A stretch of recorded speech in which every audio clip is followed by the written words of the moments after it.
بسم اللہ الرحمن الرحیم نحمدہ ونصلی علی رسولہ الکریم اما بعد اعوذ باللہ من الشیطان الرجیم بسم اللہ الرحمن الرحیم وَلَقَدْ خَلَقْنَا الْإِنسَانَ مِنْ سُلَالَةٍ مِنْ طِينٍ۔ اوپر جو آیات اس رکوع کی گزری ہیں اس کے اندر 7 صفات مسلمانوں کی ذکر کی گئی تھی جو فلاح اور کامیابی کے لیے گویا کہ شرط ہے، جن میں سے ایک تھی نماز کے اندر خشوع اختیار کرنا، دوسرا تھا لغو چیزوں سے اعراض کرنا، تیسرا تھا اپنے نفس کا تزکیہ کرنا، چوتھی صفت تھی اپنی شرمگاہوں کی حفاظت کرنا، اور 5ویں صفت تھی امانتوں کا پاس و لحاظ رکھنا، اور اس کے بعد تھی عہد و پیمان کا لحاظ رکھنا، 7ویں صفت تھی اپنی نمازوں کی محافظت کرنا، یعنی مستحب وقت میں نمازوں کو ادا کرنا۔ پھر یہ ذکر کیا گیا تھا کہ جو لوگ ان 7 صفات پر عمل کرتے ہیں وہ جنت الفردوس کے حقدار ہوتے ہیں، اس کے وارث ہوتے ہیں۔ آگے اللہ تبارک و تعالیٰ نے انسان کی تخلیق کے جو مدارج ہیں، جو مراتب ہیں، اس کو ترتیب وار بیان فرمایا ہے۔ وَلَقَدْ خَلَقْنَا الْإِنسَانَ مِنْ سُلَالَةٍ مِنْ طِينٍ۔ سب سے پہلے تو ذکر کیا گیا انسان کی مادہ کا کہ انسان کو اصلاً کس چیز سے پیدا کیا گیا۔ وَلَقَدْ خَلَقْنَا الْإِنسَانَ، اور ہم نے انسان کو پیدا کیا مِنْ سُلَالَةٍ مِنْ طِينٍ، مٹی کے خلاصے سے، یعنی غذا سے۔ ماقبل میں تفصیل کے ساتھ میں اس کی تشریح کی گئی تھی کہ انسان کو مٹی سے پیدا کیے جانے کا کیا مطلب ہے۔ بتلایا تھا کہ 2 مفہوم اس کے ہو سکتے ہیں۔ ایک یہ کہ حضرت آدم علیہ السلام جو تمام انسانوں کی اصل ہیں، تمام انسانوں کے باپ ہیں، ان کو چونکہ مٹی سے پیدا کیا گیا تو ان کی اولاد کی طرف بھی نسبت جو کی گئی ہے وہ مٹی سے کی گئی ہے۔ اس کا ایک مفہوم یہ بھی ہو سکتا ہے کہ انسان کو چونکہ پیدا جو کیا جاتا ہے وہ مادہ منویہ کے ذریعے سے پیدا کیا جاتا ہے، اور انسان کے اندر جو خون بنتا ہے یا جو منی کے قطرات پیدا ہوتے ہیں وہ غذا کے ذریعے سے پیدا ہوتے ہیں، اور غذا جو پیداوار ہوتی ہے وہ زمین کے ذریعے سے ہوتی ہے۔ تو گویا کہ خون کے بننے میں اور مادہ منویہ کے بننے میں سب سے بڑا جو دخل ہے وہ زمین کا ہی دخل ہے، اس وجہ سے کہا گیا کہ مٹی سے پیدا کیا گیا۔ ایک روایت اس کے اندر اور ذکر کی گئی تھی کہ جب اللہ تبارک و تعالیٰ کسی بندے کو پیدا فرماتا ہے اور مرد کا مادہ عورت کے رحم کے اندر ڈالا جاتا ہے تو اسی وقت فرشتہ آ کر کے مٹی اٹھاتا ہے اور مٹی اس مادے کے اندر شامل کر دیتا ہے۔ یہ مفہوم ہے انسان کو مٹی سے پیدا کرنے کا۔ ثم جعلناہ نطفۃ فی قرار مکین، پھر ہم نے اس کو نطفے سے بنایا جو کہ ایک محفوظ مقام میں رہا۔ محفوظ مقام سے مراد ہے ماں کا پیٹ، اس کی رحم جس کے اندر بچے کی پیدائش ہوتی ہے، پرورش ہوتی ہے۔ ثم خلقنا النطفۃ علقہ، پھر ہم نے اس نطفے کو خون کا لوتھڑا بنا دیا، یعنی 40 دن کی مدت ہوتی ہے۔ علماء نے لکھا ہے کہ 40 دن کے بعد جو ہے یہ تبدیلی رونما ہوتی ہے۔ 40 دن تک وہ نطفہ ہی رہتا ہے، 40 دن جب گزر جاتے ہیں تو اللہ تبارک و تعالیٰ اس کو خون کے اندر تبدیل فرما دیتا ہے۔ فَخَلَقْنَا الْعَلَقَةَ مُضْغَةً، پھر ہم نے اس جمے ہوئے خون کو گوشت کا لوتھڑا بنا دیا۔ یہ بھی 40 دن کی مدت کے بعد ہوتا ہے۔ فَخَلَقْنَا الْمُضْغَةَ عِظَامًا، پھر ہم نے اس گوشت کو ہڈی بنا دیا۔ فَكَسَوْنَا الْعِظَامَ لَحْمًا، اور پھر اس ہڈی پر گوشت کو چڑھا دیا۔ یہ مختلف مدارج ہیں، مختلف ادوار ہیں انسان کی پیدائش کے۔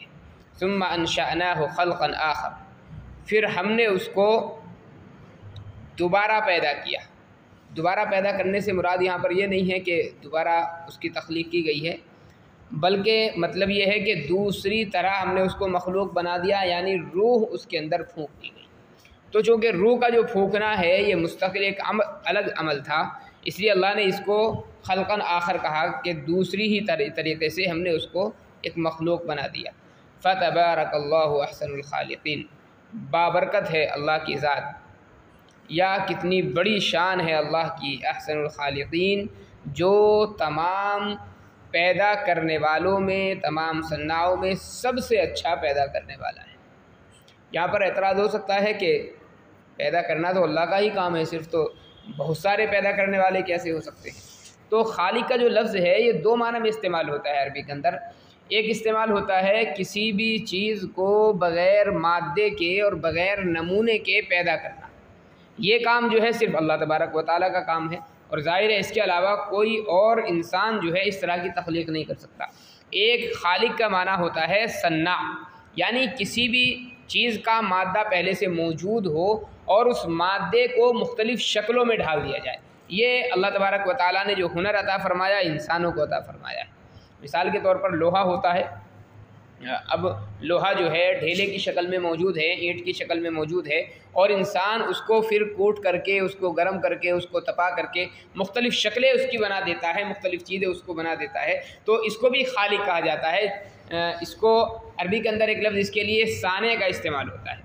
تو خالق یہاں پر دونوں معنی میں چونکہ تھا، اس لیے اللہ نے فرمایا کہ جتنے پیدا کرنے والے ہیں، یعنی مختلف شکلیں چاہے بنانے والے ہوں یا بغیر مادے کے، جیسا کہ اللہ بناتا ہے، لیکن اللہ کے مقابلے میں کوئی نہیں بنا سکتا ہے۔ اللہ بغیر مادے کے بناتا ہے، اور جس انداز پر اللہ تبارک و تعالیٰ نے پیدا فرمایا ہے کسی بھی چیز کو، اس اندازے کے مطابق اور اس طریقے سے کوئی بھی مخلوق پیدا کسی کو نہیں کر سکتا۔ ظاہر ہے ہم اپنی تخلیق کے اندر دیکھیں کہ اللہ تبارک و تعالیٰ نے کس انداز میں انسان کو بنایا ہے، ہر چیز جہاں پر ہونی چاہیے تھی وہ چیز وہاں پر رکھی گئی ہے۔ آپ تصور کریں کہ انسان کے جو اعضاء ہیں اللہ تبارک و تعالیٰ نے جیسے بنائے ہیں، ان سے ہٹ کر کے اگر دوسری ترتیب دی جاتی تو کتنی پریشانیوں کا سامنا ہوتا۔ ہاتھ ہیں، آگے کی طرف کو کام کرتے ہیں، تو اللہ نے آنکھیں بھی سامنے کو لگائی ہیں، منہ بھی ہمارے سامنے کو لگایا ہے، ناک بھی سامنے کو لگائی۔ آپ تصور کریں کوئی چیز پیچھے کر دی جائے، اب کتنی پریشانی ہو۔ تو اللہ کو احسن اس اعتبار سے کہا گیا کہ تخلیق میں اللہ کے جیسا کوئی نہیں، یعنی بغیر مادے کے تو کوئی پیدا کر ہی نہیں سکتا، لیکن مادے کے ذریعے جو مختلف شکلیں لوگ بناتے ہیں، ان شکلوں میں بھی سب سے بہترین شکل جو بنا سکتا ہے وہ اللہ تبارک و تعالیٰ ہے۔ ثم انکم بعد ذلک لمیتون، پھر تم اس کے بعد مرنے والے۔ ظاہر ہے جب انسان کا وقت آ جائے گا تو اپنی فطری موت مرے گا، اور اگر یہ نہ ہوا تو قیامت کے روز تو بہرحال سب کو مرنا ہی ہے۔ ثم انکم یوم القیامۃ تبعثون، پھر تم قیامت کے دن دوبارہ زندہ کیے جاؤ گے۔ وَلَقَدْ خَلَقْنَا فَوْقَكُمْ سَبْعَ طَرَائِقَ، اور ہم نے تمہارے اوپر 7 آسمان بنائے، طرائق جو ایک دوسرے کے اوپر ہیں۔ وَمَا كُنَّا عَنِ الْخَلْقِ غَافِلِينَ، اور ہم مخلوق کی مصلحتوں سے بے خبر نہیں تھے، یعنی ہم نے جو بھی چیزیں دنیا کے اندر پیدا کی ہے وہ ایک مصلحت کے ساتھ میں ہی پیدا کی ہے، بغیر مصلحت کے اور بغیر فائدے کے اللہ تبارک و تعالیٰ نے کسی بھی چیز کو پیدا نہیں فرمایا ہے۔ بظاہر ہماری سمجھ میں بہت ساری مخلوق کی مصلحت نہ آتی ہو، اس کا کوئی فائدہ سمجھ میں نہ آتا ہو، لیکن بہرحال اللہ تبارک و تعالیٰ کی جتنی مخلوقات ہیں سب کے سب کسی نہ کسی مصلحت کے ذریعے سے ہی ان کو پیدا کیا گیا۔ وَأَنزَلْنَا مِنَ السَّمَاءِ مَاءً بِقَدَرٍ فَأَسْكَنَّاهُ فِي الْأَرْضِ وَإِنَّا عَلَىٰ ذَهَابٍ بِهِ لَقَادِرُونَ۔ مثال کے طور پر فلاسفہ نے ایک چیز لکھی ہے کہ جو زمین کے کیڑے مکوڑے ہوتے ہیں اور بظاہر وہ بڑے موذی ہوتے ہیں، تکلیف دہ ہوتے ہیں انسانوں کے لیے۔ اب بظاہر یہ چیز سمجھ میں آتی ہے کہ یہ تو انسان کے کوئی فائدے کی چیز نہیں ہے، لیکن فلاسفہ نے لکھا ہے کہ جو زمین کے اندر اللہ تبارک و تعالیٰ نے کیڑے مکوڑے بنائے ہیں، زمین کبھی کبھی گیس بہت زیادہ پیدا ہوتا ہے زمین کے اندر، اور جس کی وجہ سے وہ گیس اگر زمین کے باہر آ جائے تو انسانوں کی موت واقع ہو سکتی ہے۔ تو اللہ تبارک و تعالیٰ نے یہ جو کیڑے پیدا فرمائے ہیں، فلاسفہ نے لکھا ہے کہ ان کیڑوں کا کام یہ ہوتا ہے کہ جب وہ زہریلا گیس زمین کے اندر پیدا ہوتا ہے تو یہ اس گیس کو اپنے اندر لے لیتے ہیں اور زمین کے باہر یہ گیس کو نہیں آنے دیتے۔ اگر وہ باہر آ جائے تو انسانوں کی موت کا ذریعہ بن سکتا ہے، تو یہ بھی ایک فائدہ ان جانوروں کا ہو سکتا ہے۔ اس کے علاوہ بھی آج کل تو زمانہ چونکہ ایسا ہے، مختلف تکنیکیں سامنے ہمارے آتی رہتی ہیں، کوئی جانور شاید ایسا ہوگا اس زمانے میں جس کی دوائیاں استعمال نہ ہوتی ہوں، کسی نہ کسی ذریعے سے ہر چیز کی دوائی انسان جو ہے وہ بنا ہی لیتا ہے۔ وَأَنزَلْنَا مِنَ السَّمَاءِ مَاءً بِقَدَرٍ، اور ہم نے آسمان سے پانی برسایا مقدار کے مطابق۔ فَأَسْكَنَّاهُ فِي الْأَرْضِ، ہم نے اس کو زمین کے اندر ٹھہرا دیا۔ وَإِنَّا عَلَىٰ ذَهَابٍ بِهِ لَقَادِرُونَ، اور ہم اس پانی کو ختم کر دینے پر بھی قادر تھے، معدوم کر دینے پر بھی قادر تھے۔ اللہ نے فرمایا کہ ہم نے پانی کو برسایا مقدار کے ساتھ، یعنی جتنا پانی برسانے کی ضرورت تھی ہم نے اتنا ہی برسایا ہے۔ یہ بھی دیکھیے اللہ تعالیٰ کی عجیب قدرت ہے۔ ہم یہ سمجھتے ہیں کہ پانی کا ذخیرہ اللہ نے زمین کے نیچے رکھا ہے، حالانکہ زمین کے نیچے اللہ نے کوئی ذخیرہ پانی کا نہیں رکھا ہے۔ ہم جو یہ دیکھتے ہیں کہ ہم زمین کے نیچے سے نل کے ذریعے سے پانی نکالتے ہیں، ہم یہ سمجھتے ہیں کہ شاید زمین کے نیچے پانی، لیکن حقیقت یہ کہ پانی زمین کے نیچے نہیں ہے، بلکہ پانی اللہ تبارک و تعالیٰ آسمان سے برساتا ہے، اور وہی پانی پھر اللہ تبارک و تعالیٰ زمینوں میں مختلف جگہ پر اس کو جمع کیا جاتا ہے۔ عام زیادہ تر جو حصہ ہے پانی کا وہ برف کی شکل میں پہاڑوں میں جمع ہوتا ہے، کچھ حصہ اللہ تبارک و تعالیٰ نے ندیوں میں، نالوں میں، سمندروں میں متعین کر دیا ہے، وہاں سے انسان کسی نہ کسی ذریعے سے اس کو لیتا ہے۔ لیکن پانی کا اکثر جو حصہ ہے، آج بھی سائنسداں بھی یہ بات کہتے ہیں کہ 70% جو پانی کا حصہ ہے آدمی جس کو استعمال کرتا ہے وہ پہاڑوں پر اللہ تبارک و تعالیٰ برف کی شکل میں جمع دیتا ہے، اور پھر پورے سال وہ برف پگھل کر کے ندیوں کے ذریعے سے مختلف زمین کے مسامات کے اندر وہ پانی پہنچتا ہے، اور پورے سال ہم لوگ اسی پانی کو استعمال کرتے ہیں۔ اللہ کی ایک عجیب قدرت ہے۔ اللہ اگر یہ کہہ دے کہ مختلف جو مواقع پر بارشیں ہوتی ہیں اب ایسے بارش نہیں ہوگی، اور اللہ تعالیٰ تمام لوگوں کو مکلف بنا دیتا کہ پورے سال کا پانی ایک ہی ساتھ تمہیں جمع کرنا ہے، اسٹاک کر لو اپنا، ظاہر ہے کتنی پریشانی ہوتی، انسان کہاں اسٹاک اس کو کر پاتا۔ ایک بڑا مشکل مرحلہ تھا کہ انسان اس کو اسٹاک کرتا پھرتا، یقینی بات ہے 2-4 دنوں کے مہینے 2 مہینے کے بعد وہ پانی سڑ جاتا، استعمال کے قابل بھی نہ ہوتا۔ تو اللہ تبارک و تعالیٰ نے ایک تو یہ کہ مقدار کے ساتھ اتارا ہے، یعنی جہاں پر جتنی ضرورت ہوتی ہے اللہ تبارک و تعالیٰ اتنا اتارتا ہے، پھر جس وقت ضرورت ہوتی ہے اللہ تبارک و تعالیٰ اس وقت پانی کو نازل فرماتا ہے۔ فَأَسْكَنَّاهُ فِي الْأَرْضِ، پھر ہم نے اس کو زمین کے اندر ٹھہرا دیا۔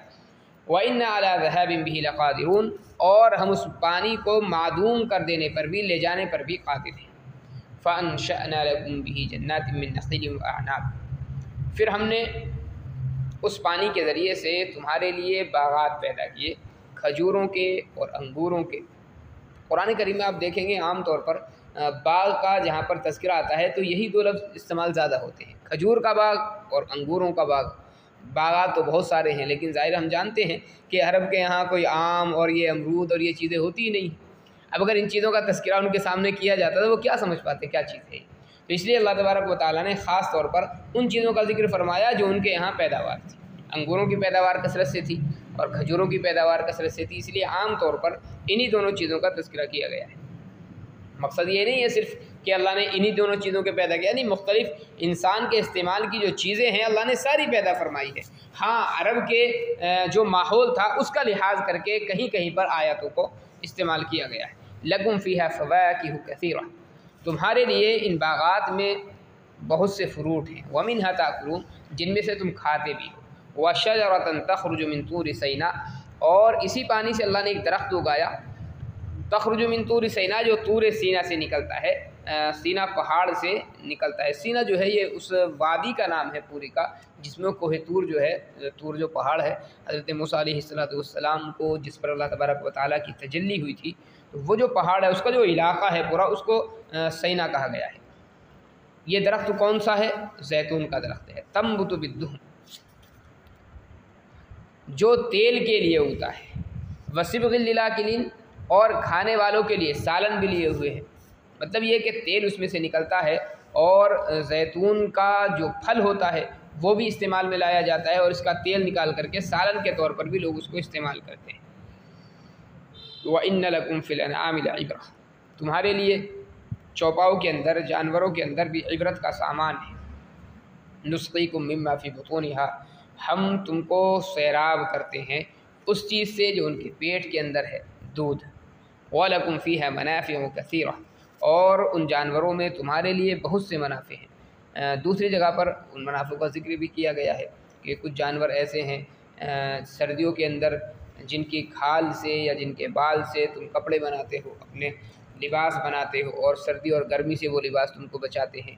بہت سے جانور ایسے ہیں جن کے اوپر تم سامان لاد کر کے ادھر سے ادھر لے کر کے جاتے ہو، اور اگر وہ جانور نہ ہو تو بڑی مشکلات پیش آ جائیں۔ اس زمانے میں بھی، جبکہ یہ جو دور ہے بہت زیادہ ٹیکنیکل دور ہے، لیکن اس زمانے میں بھی جانوروں کی منافع سے کوئی انکار نہیں کر سکتا، اور قرآن کریم نے جو فوائد اس کے ذکر کیے ہیں، آج بھی ہر آدمی مشاہدہ کر سکتا ہے کہ ان جانوروں کے فوائد آج بھی وہی ہیں جو قرآن کریم نے اس وقت ذکر کیے تھے۔ اگرچہ آج کل گاڑیوں کا دور ہے اور سامان لادنے کے لیے ادھر سے ادھر گاڑیوں کا استعمال ہوتا ہے، لیکن بہت سی جگہ آج بھی ایسی ہیں جہاں پر انسان آج بھی جانوروں کے استعمال کرنے پر مجبور ہے۔ اسی لیے آج بھی آپ دیکھیں گے کہ حکومتیں جو ہیں کروڑ ہا کروڑ روپے گھوڑوں کی پرورش پر خرچ کرتی ہے، حالانکہ جنگ کے اندر آج کل کوئی مواقع نہیں ہوتے کہ گھوڑوں وغیرہ کا استعمال ہو، لیکن پھر بھی چونکہ وہ جانتے ہیں کہ کہیں نہ کہیں ان کی ضرورت پیش آ جاتی ہے۔ لکم فیہا منافع کثیرہ، تمہارے لیے ان جانوروں میں بہت سے منافع ہیں، ومنھا تاکلون، ان جانوروں میں سے کچھ کو تم کھاتے بھی، وعلیہا وعلی الفلک تحملون، اور ان جانوروں پر اور کشتی پر تم سامان کو تم خود لدے پھرتے ہو۔ تب یہ کہ ان جانوروں پر بھی ادھر سے ادھر سامان لاتے ہو، اور کشتیاں بھی تمہارے سامان کے لیے ادھر سے ادھر لے جانے کے لیے استعمال ہوتی ہے۔ تو جانوروں کا ہونا یہ بھی اللہ کی ایک رحمت ہے، اور اللہ تبارک و تعالیٰ نے کشتیوں کو بنانے کا ہنر انسان کو سکھلایا ہے، یہ بھی اللہ تبارک و تعالیٰ کی ایک رحمت ہے، اور اللہ تبارک و تعالیٰ نے یہ بھی انسان کے منافع کے لیے ہی پیدا فرمائے۔ اللہ تعالیٰ قدرت کاملہ کا یقین عطا فرمائے۔ سبحان اللہ و بحمدہ، سبحانک اللہم و بحمدک۔